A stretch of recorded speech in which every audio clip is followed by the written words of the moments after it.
after that, and then we'll finally get into the prophets and the New Testament portion. All right, so let me see. I'm just setting up the Facebook Live right now. So let me see here. All right, there we go. All right, we're live. We're all readers. Shalom, everyone. I'm Brother Doug with the Awakened by Yahuwah Assembly. We have our brother Doug here today as a guest, and Sister Sally's having a little bit of trouble here, as I can see. She's trying to connect to our audio. So we're going to be moving on to today's. I'll probably have to ask Doug when it's time to, when we can all be unmuted and stuff. I'll ask Doug to unmute himself. But for right now, I'm gonna need everyone muted as we're gonna be going into the reading. So I'll be using, as I always use, the word software. I like using this.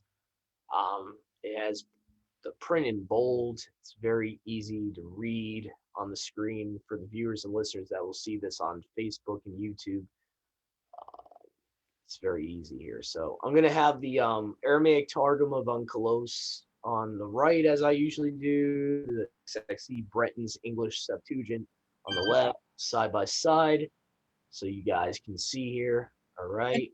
And Doug, can you assign each of us an opportunity to read so that Doug can read with us today as well? Yeah, sure.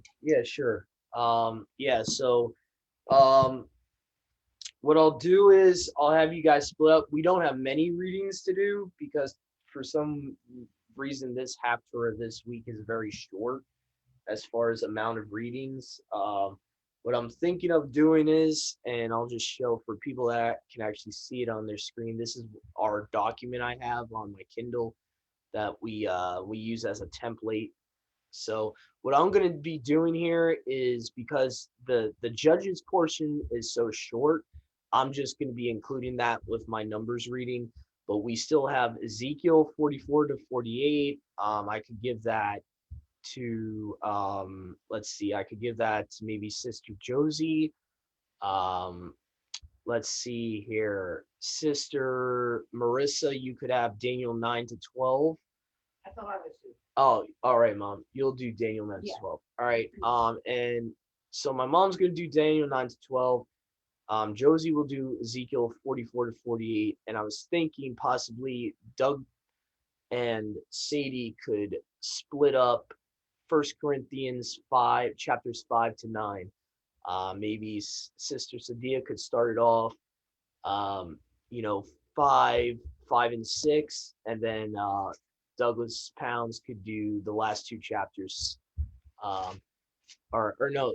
so actually the last three chapters, 7 and 9. So let's just, I just want to get a physical note of who's got what. So we're going to start off with me. I'm going to be reading Numbers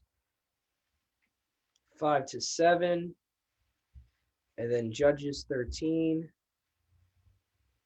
And then we have Josie, who has Ezekiel 44 to 48. All right. And my mom has Daniel 9 to 12. And let's see here. And then 1 Corinthians. So Sadia will have 1 Corinthians. Oh no, my bad. Yeah, let me see here. All right, actually, Marissa will have 1 Corinthians 5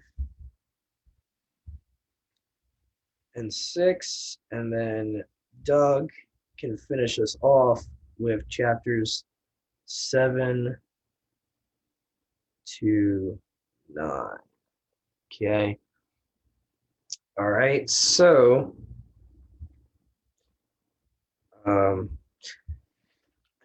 Doug, when you get to the New Testament, I know probably you're going to have a King James or whatever. Whenever you see God just try to vocalize Elohim instead of God, and the Lord when it's referring to the Father, you can just say Yah, Yah, Yahuwah.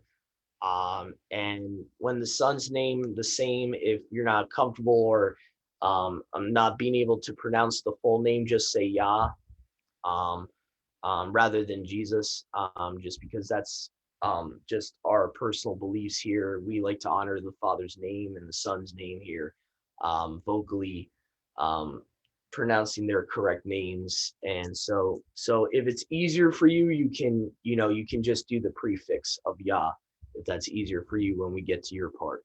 So I'm gonna start off our reading. Um, I'm gonna go to Numbers 5 to 7 here. And so let me see here. So, and you'll see what I mean by vocalizing the correct terminology. You'll see when, obviously when you're following along here. So, whenever it's the Lord in all caps, that's pretty much letting you know. Actually, it's the YHWH is supposed to be there. And you can actually find that in the preface of your Bibles. They'll tell you that. Certain translators actually admit that. So anyway, here we go. Numbers chapter 5. And Yahuwah spoke to Moses, saying, charge the children of Yasharal, that's the correct Hebrew there for Israel, and let them send forth out of the camp every leper, everyone who has in the issue of the reins, and everyone who is clean from a dead body, whether male or female, send them forth out of the camp. They shall not defile their camps in which I dwell among them.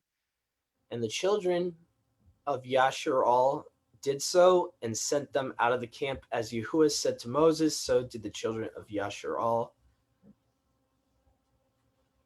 And Yahuwah spoke to Moses, saying, speak to the children of Yasharal, saying, every man or woman who shall commit any sin that is common to man, or if that soul shall in any wise have neglected the commandment and transgressed, shall confess the sin in which he has committed and make satisfaction for his trespass.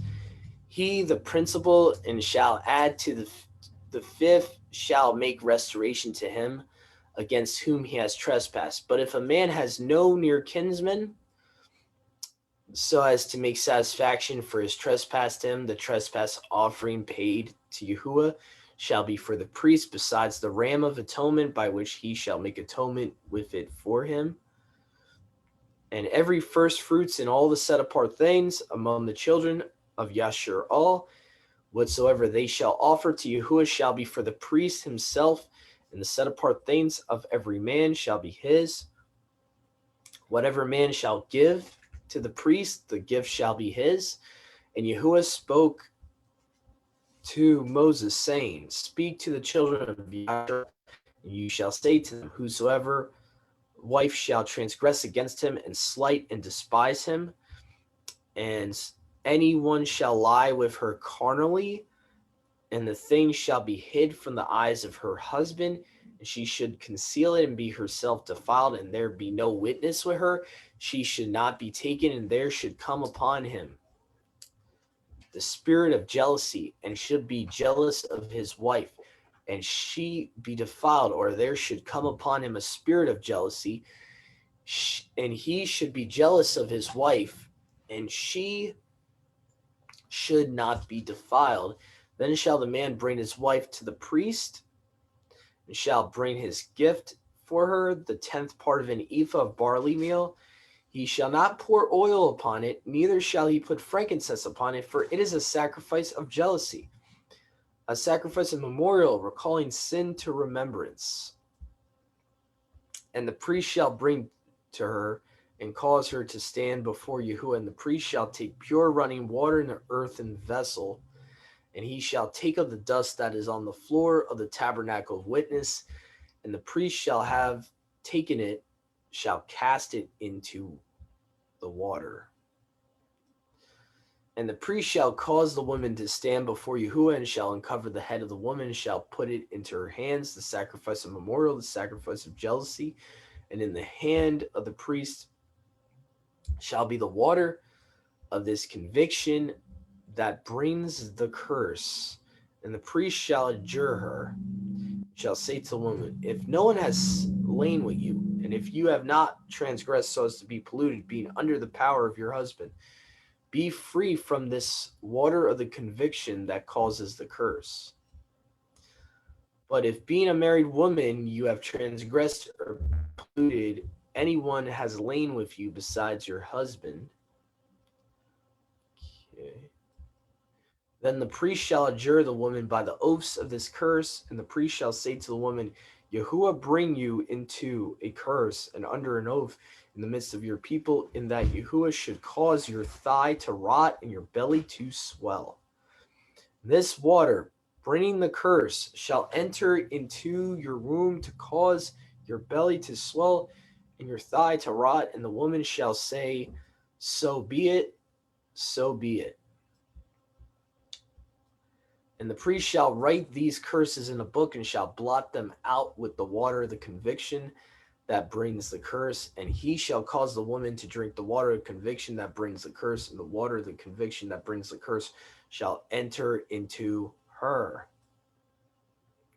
And the priest shall take from the hand of the woman the sacrifice of jealousy, and shall present the sacrifice before Yahuwah, and shall bring it to the altar. And the priest shall take a handful of sacrifice as a memorial of it, and shall offer it upon the altar, and afterwards he shall cause the woman to drink the water. And it shall come to pass, if she be defiled, and have altogether escaped the notice of her husband, then the water of the conviction that brings the curse shall enter into her, and she shall swell in her belly, and her thigh shall rot, and the woman shall be for a curse in the midst of her people. But if the woman has not been polluted and be clean, then she shall be guiltless and shall conceive seed. This is the law of jealousy, wherein a married woman should happen to transgress and be defiled. Or in the case of a man on whomsoever the spirit of jealousy should come, and he should be jealous of his wife, and he should place his wife before Yahuwah, and the priest shall execute towards her all this law. Then the man shall be clear from sin, and that woman shall bear her sin. And this is a very good chapter when you come across atheists that want to talk about, the Bible's misogynistic, this and that. Well, guess what? Yahuwah gives this law so that technically this protects a woman that committed adultery. In a way, this law does. Because even if she's guilty, she's not being stoned. So I can use a chapter like this to show an atheist, guess what? Yahuwah does show mercy, and there's actually things in his law that actually show mercy and give second chances to even an adulterous wife. So I find that interesting in this chapter. There's actually an option in Yahuwah's Torah here, in the Father's Torah here, not to stone a woman that would cheat on her husband. Okay, so this law actually protects the woman that is guilty or not guilty. So if she's not guilty, she's actually able to have children. And if the husband falsely assumed that she, had relations outside of marriage with another man, and she didn't, and she would be guilt-free and conceive seed from her husband. So I also found it very interesting. It seems like the cup that Yahushua was referring to in the Garden of Gethsemane, I personally believe that is directly related to this, the adulterous wife. The fact that he says, let not this cup pass before me. Yasharal, Israel, the bride, she was the adulterous wife in Jeremiah chapter 3. She was, what Yahushua did for us basically is like he took the price of our adultery that we committed against the Father, and he actually died for us and took that cup so that Israel would not have to drink that cup. So I see a lot of messianic connections here in Numbers chapter 5. So I find it very interesting. And just to jot back, I found it interesting here. We see in the Septuagint, instead of amen, it literally in the text here says, so be it in English. So, and that's another study. If you haven't seen that before, any new people that have joined and that are joining in by phone on this Zoom meeting that I might not know about, our previous studies way back earlier in the year, we did a study called "So Be It" versus "Amen." Which term is the more correct term to use, and why should we care? What does Yahuwah's Torah talk about? How we need to be careful about not bringing up names of other mighty ones, other deities, while we pray, in context of prayer and worship to Him. So I would really recommend you watch that video if that's something new to you, why we say so be it instead of amen or amen. I would really encourage you to check that out. Anyway, I'm gonna move on here to chapter 6 of Numbers. Okay, so we're gonna be moving on here, Numbers chapter 6. And Yahuwah spoke to Moshe, saying, which that's Moses' original Hebrew name is Masha. In the Aramaic, it would be Musha. So if you have like a Syriac New Testament, sometimes you'll see the quotes from the Messiah. It will have like Moshe or Musha. That's the Aramaic form of Masha. Anyway, speaking to the children of Yashar, all, and you shall say to them, whatsoever a man or woman shall specially vow a vow to separate oneself with purity to Yahuwah, he shall purely abstain from wine and strong drink. This is the Nazarite vow here.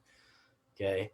And he shall drink no vinegar of wine or vinegar of strong drink, and whatever is made of the grape he shall not drink, neither shall he eat fresh grapes or raisins.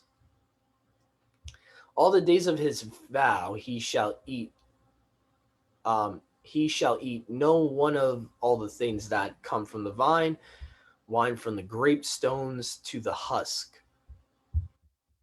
Okay. All the days of his separation, a razor shall not come upon his head. And this is a very confusing thing that usually I see from people that, I remember when I first came into Torah, like, I had a family member, kind of regurgitate to me, usually the mainstream Christian response to us wanting to obey the Father's commands and all that. And they're like, oh, well, look, you trim your hair, you shave. Isn't that a sin? Well, actually, if you read in context of number 6, this is specifically for people that are taking a Nazarite vow. It's not a sin to shave. So I noticed that's usually a regurgitating response when people are hateful towards the Torah and, have this false misunderstanding of the book of Galatians. I mean, that's a whole nother topic of itself, whole nother study of itself, how Christianity has misunderstood Galatians in Paul's letters. But anyway, but the point here is that it's not a sin for a normal Israelite to shave his hair or to have a haircut. Okay, this is talking about a Nazarite vow. Okay. To his father, his mother, to his brother, his sisters, he shall not defile himself for them. Okay. So they're kind of similar to like the Levites, you could say. When you take a Nazarite vow, you're actually vowing to be extra set apart like a Levite, pretty much. That's what you're vowing. You're actually vowing to separate yourself to be extra kadosh would be the Hebrew word, or kadosh, however you want to pronounce it, to the Father. So that's why they can't eat grapes, they can't drink wine, they can't cut their hair. It's very similar to the Levites, very similar. Okay. His father, his mother, his brothers, sisters, they can't bury their own, certain members of their own family, they can't bury when they die. See, it says, to his father, his mother, or to his brother or sister, he shall not defile himself for them when they have died, because the vow of Alua is upon him on his head. That's the one benefit of the Aramaic Targums. It shows where the term Elohim is actually supposed to be Alua for the singular form. Okay, so that's the one thing I like about the Targums. They kind of help you out there instead of God in the English there. Can you explain what the Targums are so that Doug Yeah. will know? Yeah, basically the Targums are Aramaic manuscripts, or you could even say translations, kind of like the Septuagint. The Septuagint is a Greek manuscript translation of an earlier Paleo-Hebrew Tanakh Old Testament we don't have today. So the Aramaic would be the Targums would be the Aramaic version, technically, like similar to what the Septuagint is. It's a translation manuscript of an earlier Paleo-Hebrew Old Testament that we don't have today. Most Old Testaments we have, like in the King James, NLT, ESV, ISV, Holman Christian Standard. Any type of modern Bible today uses the Masoretic Hebrew, modern Hebrew, Old Testament. That is, according to Wikipedia, is the Old Testament of rabbinical Judaism, which I kind of find interesting why the Protestants would trust rabbinical Judaism for the Old Testament. But anyway, but basically the Aramaic Targums are like interpretive paraphrase versions of the Torah and of other books of the Old Testament. Like you can also find, which I have here on hand, even Targums of the book of Isaiah here. So you can actually find that, which actually add to the virgin birth. They actually add witnesses. They're added witnesses to correct scriptural interpretation of the earlier scribes before you get to the scribes that try to get rid of the Father and the Son's name, according to Jeremiah 11:19. There, unfortunately, what happened throughout history, just a short little history lesson, is that the Masoretes were kind of like the Pharisees in 10th century AD, mind you. So we're talking about 1000 AD, like pretty much 900 years, give or take, after Yahushua's ascension into heaven. They decide to make their own Old Testament, and pretty much when you compare the Septuagint and Targums against the Masoretic text, you see they're a lot more accurate. They're a lot, because they're closer to the original. So that's why I'm paralleling the Targums and the Septuagint, because I'm seeing if there's any huge differences or if there's any second witnesses to the Septuagint's validity here. Which so just to put it in a nutshell, the Aramaic Targums are Aramaic manuscripts of which are translations, paraphrase translations of the Paleo-Hebrew Old Testaments from way back into BC time period. Like the oldest Targum even goes back to almost just about the time that Yahushua went to the stake, or died on the cross. So like the Unkelos we have right here, it's supposedly it was compiled between 35 AD, which is 2 years after Yahushua's crucifixion, his impalement, between 35 AD and 120 AD. So even comparing the Targums to the Old Testament we have today in our Bibles, there's like a gap of like 800 years about. That's why I think it's important to look at these different versions of the Old Testament. But anyway, moving on. So hopefully that helps explain what the Targums and the Septuagint is. All right, so verse 8, all the days of the vow he shall be set apart to Yahuwah, and if anyone should die suddenly by him, immediately the head of his vow shall be defiled, and he shall shave his head in whatever day he shall be purified, and on the seventh day he shall be shaved. Now this is interesting to note, even on a Nazirite vow, okay, you can shave your head at the end of the vow. Just saying, okay? So, so shaving of itself is not a sin ever in the Torah, okay? anyone, I mean, we can agree to disagree, but if you feel shaving is a sin, I would really recommend you counseling the father on this and asking him to, give you the correct interpretation of Leviticus 19:27. I would also point you to Leviticus 21 in context, and even in the Septuagint version of Leviticus 21, it says, "Do not shave your head for the dead." Gives you the context there. Okay, so I would really ask brothers and sisters out there to pray to the Father about that. Make sure that we're not inheriting Jewish tradition and rabbinical tradition and adding to the Torah here. Okay, so all right, verse 10 here. And on the 8th day he shall bring 2 turtle doves or 2 young pigeons to the priest to the doors of the tabernacle witness. Verse 11 here, the priest shall offer one for a sin offering, the other for a whole burnt offering. The priest shall make atonement for him in the things wherein he sinned, respectingly the dead body, and he shall set apart his head in that day. So it's talking about if he sinned by touching a dead body. So basically, when you take a Nazarite vow, you can't be touching a dead body. So, all right. And the priest shall offer one for a sin offering, and the other for a whole burnt offering. The priest shall make atonement for him in the things wherein he sinned, and respecting the dead body, he shall set apart his head in that day, in which he was consecrated to Yahuwah the days of his vow, and he shall bring a lamb of a year old for a trespass offering. And the former days shall not be reckoned, because the head of his vow was polluted.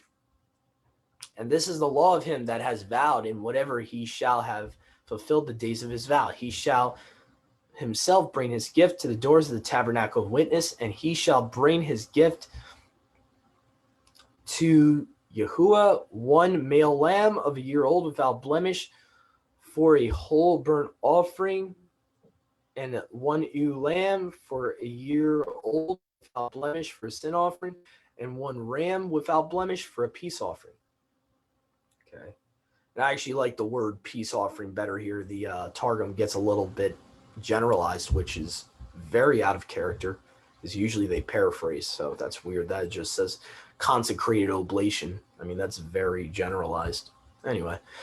And a basket of unleavened bread of fine flour, loaves kneaded with oil, and unleavened cakes anointed with oil, and their grain offering and their drink offering. And the priest shall bring them before Yahuwah, and shall offer his sin offering and his whole burnt offering.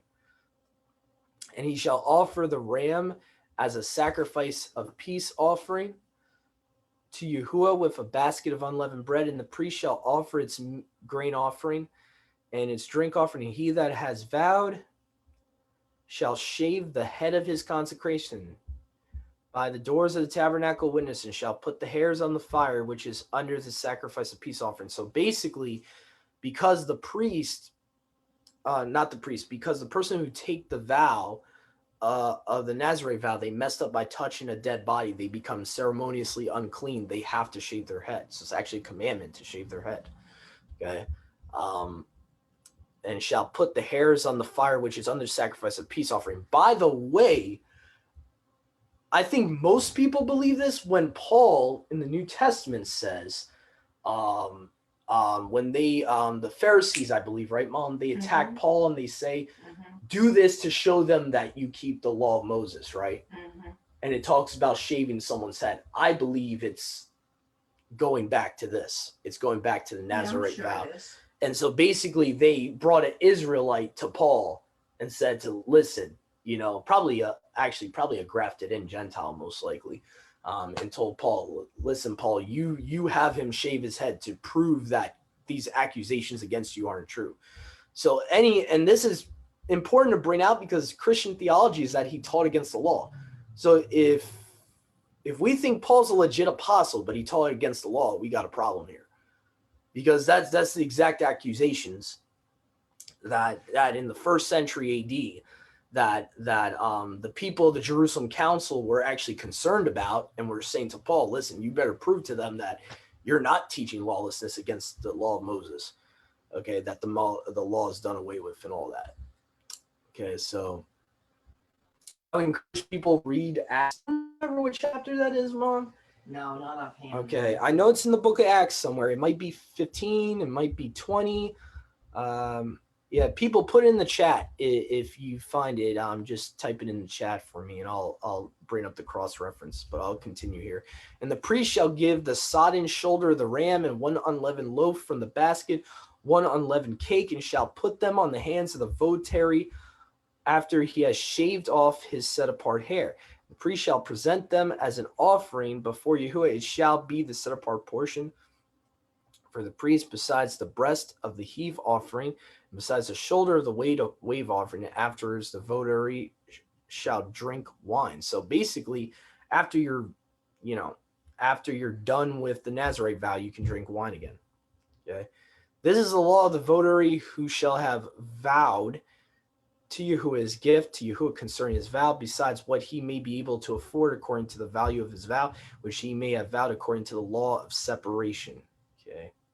It's also known as the law of separation, the Nazarite vow, because you're separating yourself to Yahuwah. And Yahuwah spoke to Moshe, saying, speak to Aaron and to his sons, saying, thus shall you barak the children of Yasharel, saying to them. Now, this is key here. I see Christian psalms coming out like this, and who is supposed to say this baraka? Is every believer supposed to say this, or the sons of Aaron? Just saying. Okay, this is very important. Okay, it says speak to who? Does it say speak to the whole children of Israel? No, it says speak to Aaron, and to his sons, saying, thus you, who? Aaron, shall barak the children of Yasharel, saying to them. So we're not supposed to be, not every Israelite is supposed to be saying that baraka, okay?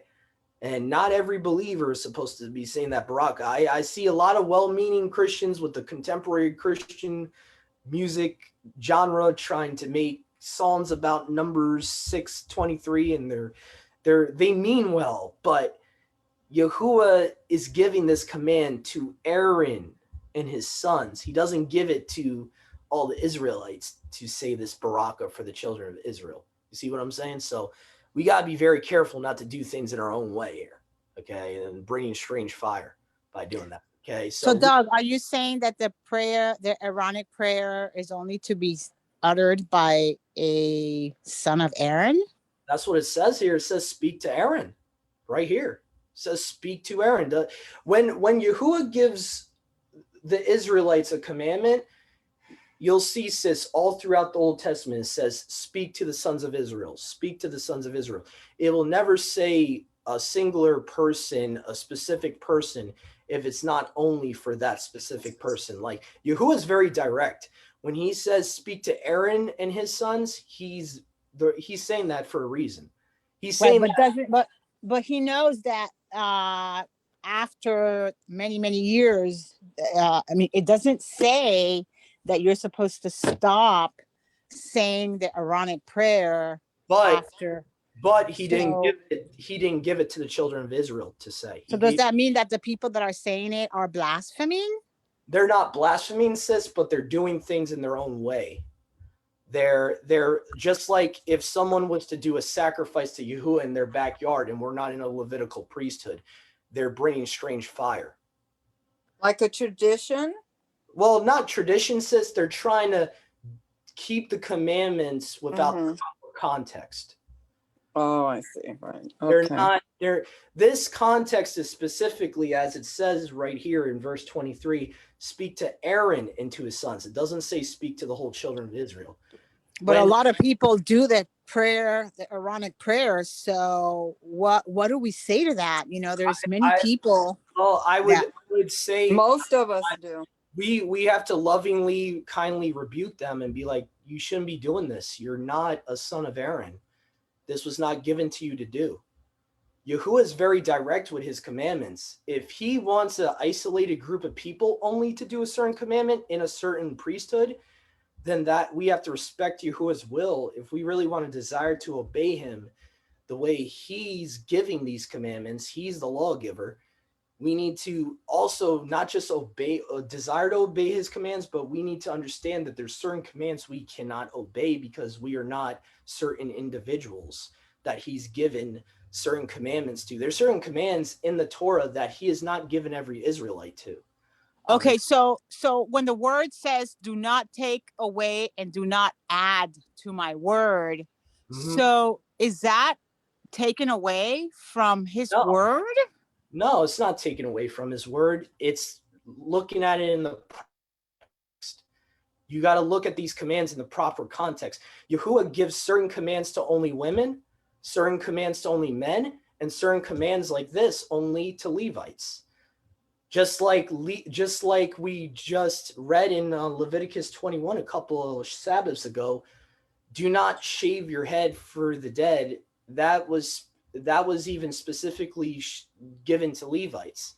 And Levites even of themselves in, I think, Ezekiel 44 we read a couple of weeks ago, where the Levites can't even cut their hair off at all. Right, but brother, we actually there are some things that we are not able to perform, obviously, because we're not quote unquote in the land. But this is a prayer that Aaron prayed over the people. So I don't see how that would be something that we could. I mean, it doesn't say, well, you're not supposed to do this anymore. I just want to clarify it because I'm a little confused, and the reason why is because it's uttered so many times by so many people. So my question is it wrong, and is the Father not going to honor it for people that in good faith are literally praying the Aaronic prayer over the people of Israel? So you're saying that this prayer that they're doing is not supposed to be done because they're not they're not Aaron's sons. I mean, Yahuwah says many times, I desire obedience over sacrifice. Part of obedience is knowing when those commandments don't pertain to you. And obedience over sacrifice. Like this is something that's repeated over every time in scripture because this is nothing new, sis. His people have always had a desire to obey him, but they want to do it their way. It's a fleshy thing. They want to do it their way. Oh, I want to sacrifice to him right now. We're the temple, guys. We can do sacrifices in our backyard. This has been the problem with Israel for forever. We don't like to humble ourselves and let Yahuwah's word speak for itself. And it's clearly saying here to Aaron and to his sons for a reason. It's not for all of Israel. And it's not even a prayer. It's a baraka. There's a difference. It's not a prayer. Many people have traditionalized this baraka as a prayer. It's not a prayer. It says, you shall barak the children of Yasharel. It's not a prayer. It's a baraka. You're baraking them. There's a difference between prayer and baruching. And actually Yahusha in the Brit Hadashah tells us how we're supposed to pray. He gives us the blueprint, how every believer is supposed to pray.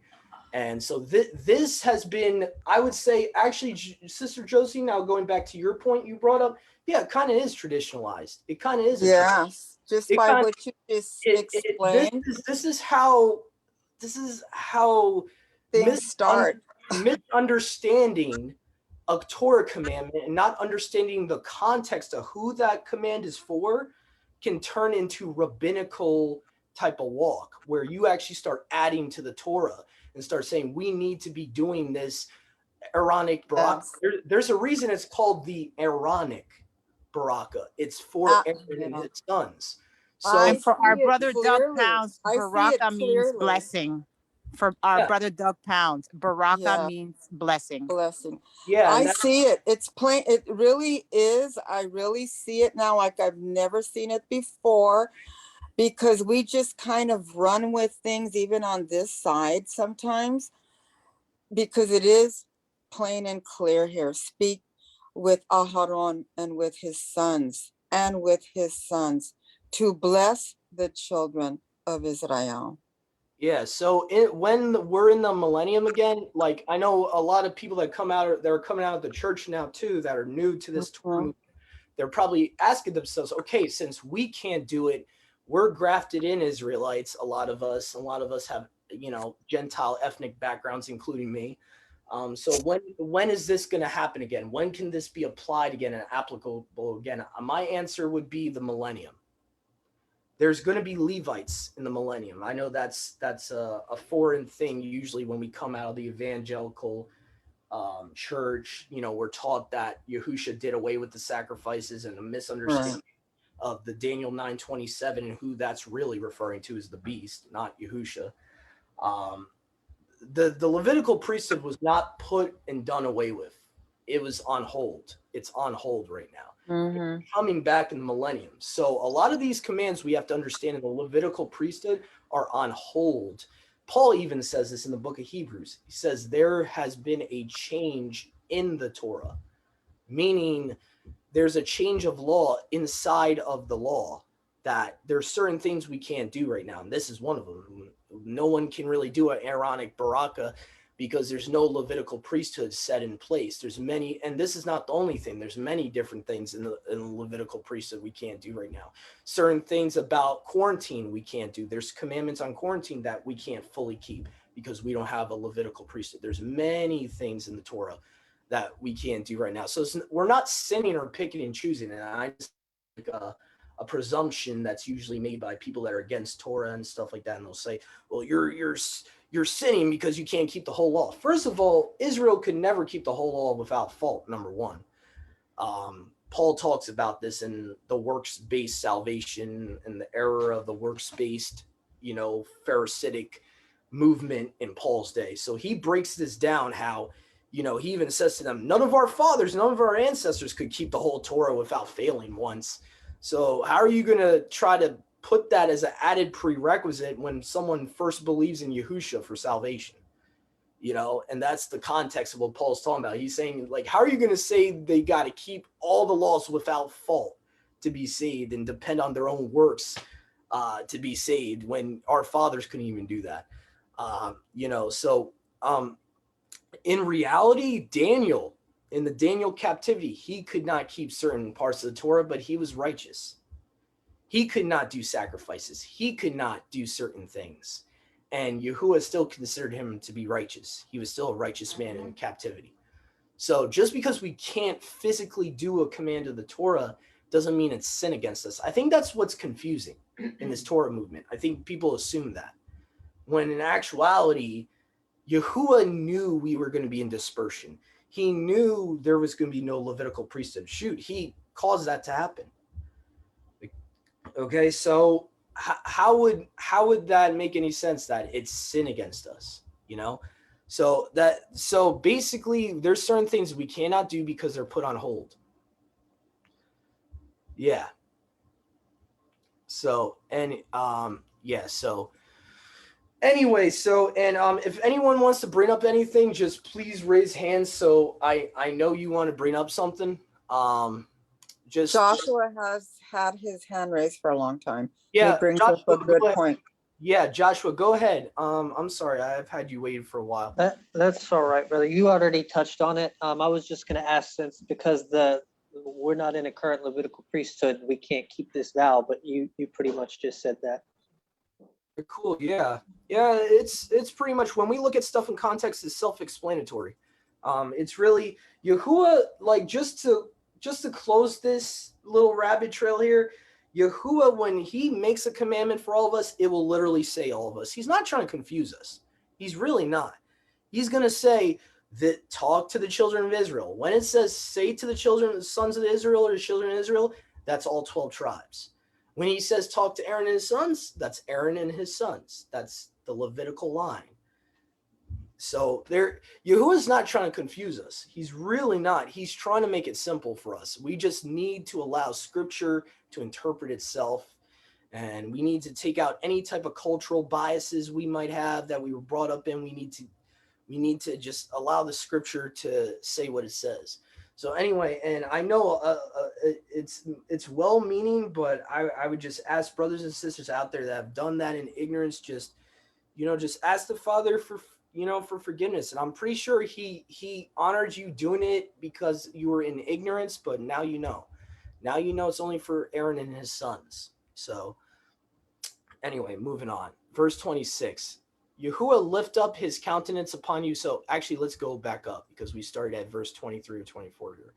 Okay, say Yahuwah barak you and keep you. Yahuwah make his face shine upon you and mercy upon you, have mercy upon you, and Yahuwah lift up his countenance upon you and give you peace. And they shall put my name upon the children of Yashrael, and I, Yahuwah, will barak them. Okay, and now we're going to the last chapter of the Torah portion.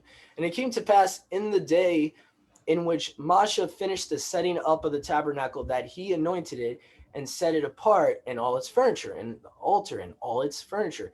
And he even anointed them and set them apart. And the princes of Yashrael brought 12 princes of their brothers' houses. These were the heads of tribes.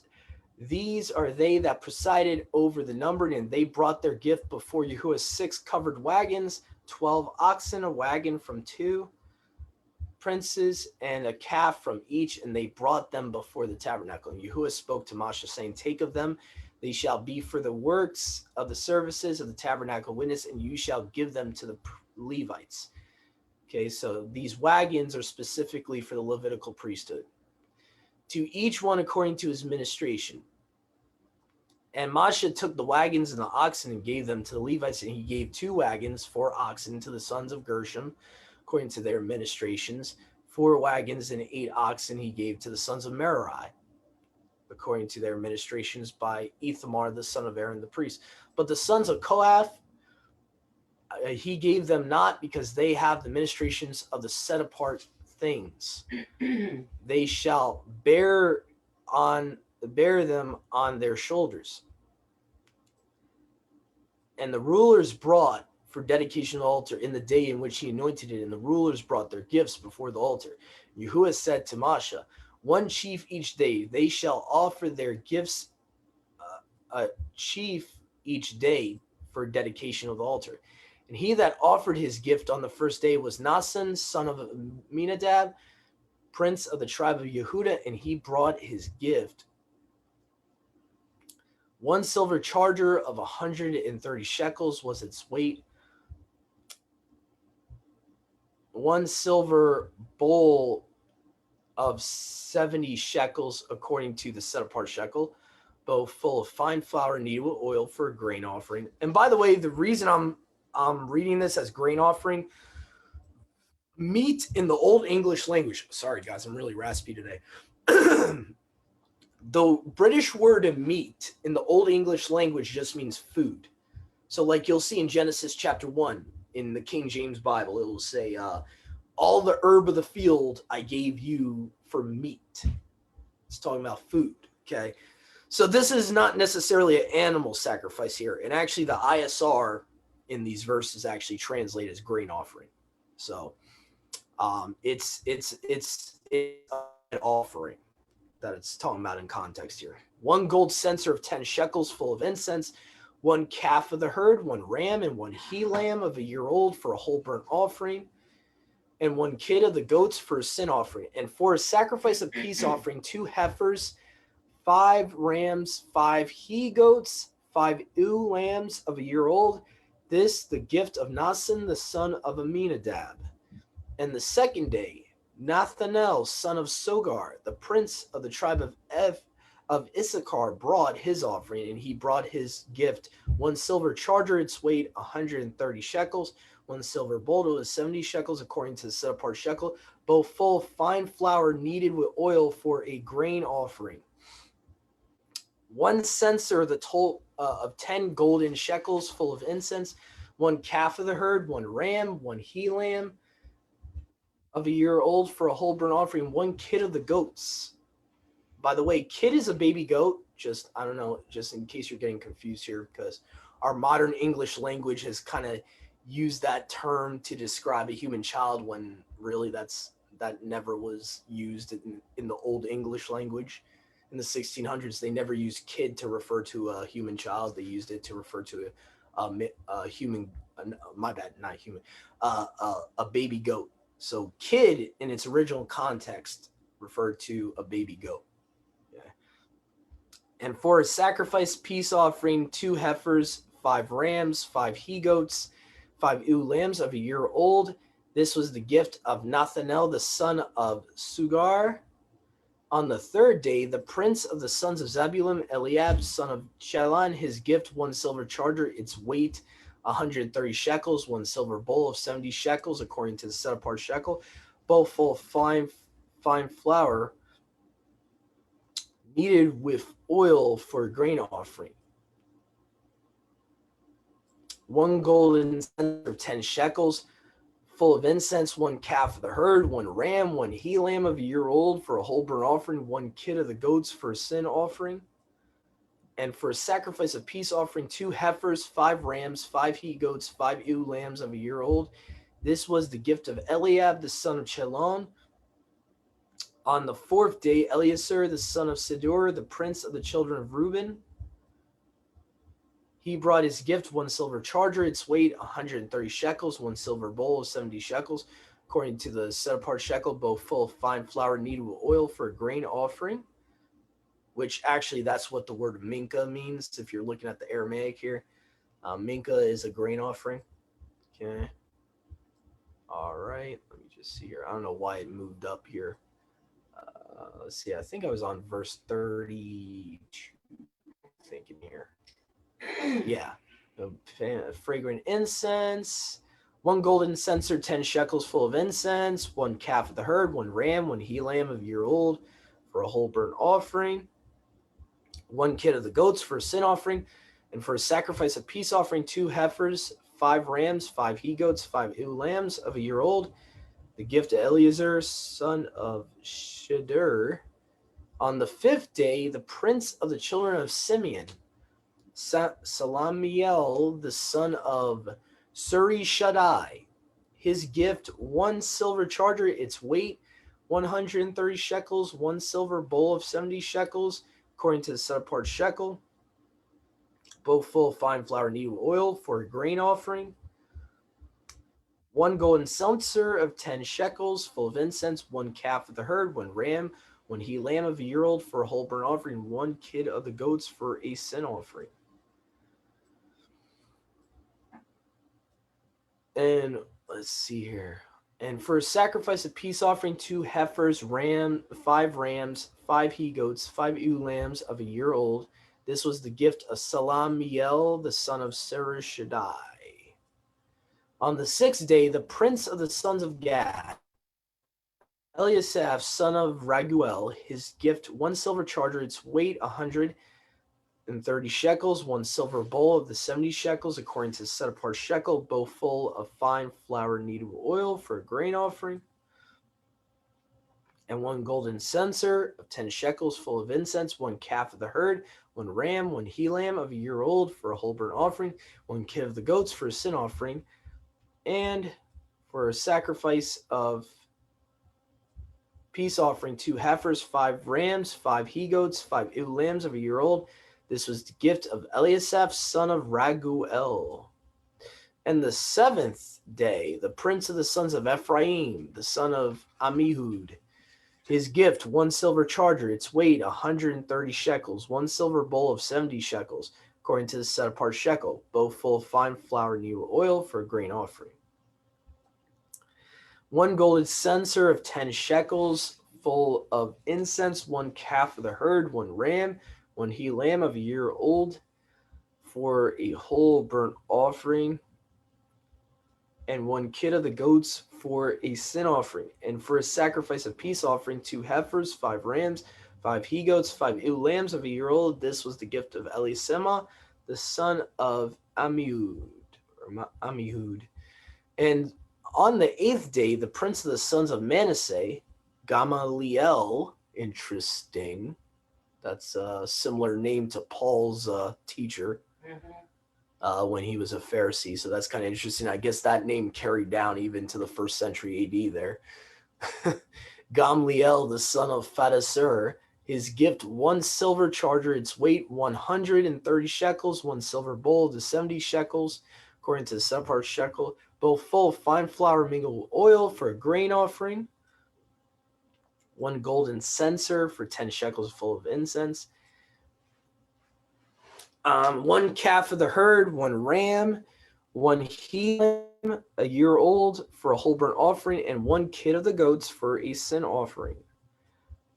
And for a sacrifice of peace offering, 2 heifers, 5 rams, 5 he goats, 5 ewe lambs of a year old. This was the gift of Gamliel, the son of Fadashur. Ooh, my bad. This one is really hard to pronounce. Fadashur. On the 9th day, the prince of the sons of Benjamin, Abidan, the son of Gadinoni,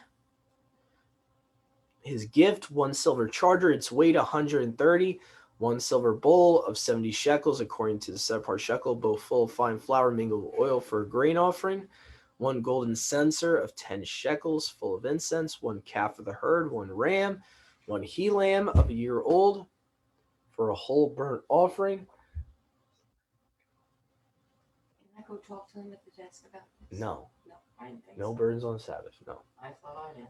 One kid of the goats for a sin offering, and for a sacrifice, a peace offering, 2 heifers, 5 rams, 5 he goats, 5 ewe lambs of a year old. This, the gift of Abidan, the son of Gidoni. And the reason it says bar here, just anyone that's like, alien to the Aramaic language, bar is the Aramaic form of ben, the Hebrew ben. So it's like the same word.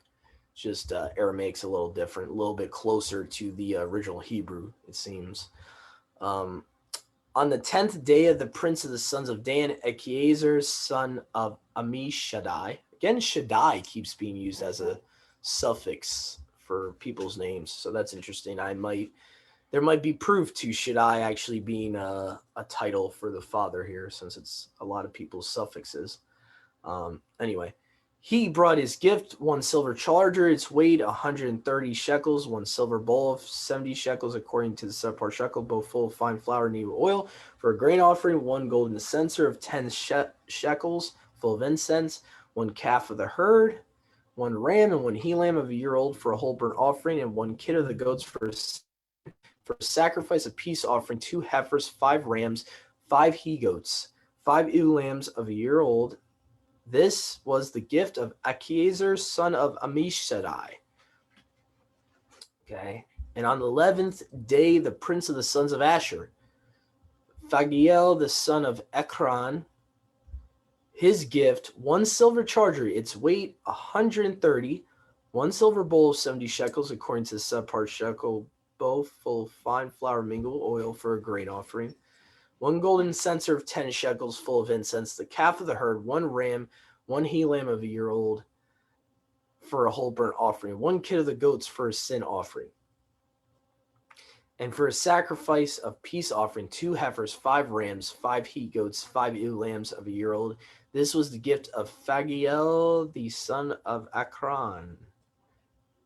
And on the 12th day, the prince of the sons of Naphtali, Akir, the son of Anan, his gift, 1 silver charger, its weight 130 shekels, 1 silver bowl of 70 shekels, according to the set-apart shekel, both full of fine flour mingled with oil.